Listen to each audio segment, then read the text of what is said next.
we need a 30k resistor, so having two of these 75k resistors in parallel.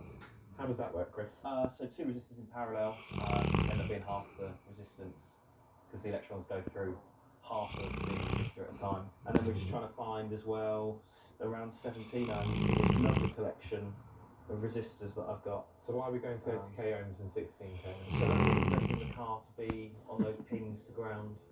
So that's it, really. Trying to recreate that, basically. Trying to recreate Basically Sorry. telling the car you are okay, but it's not actually okay.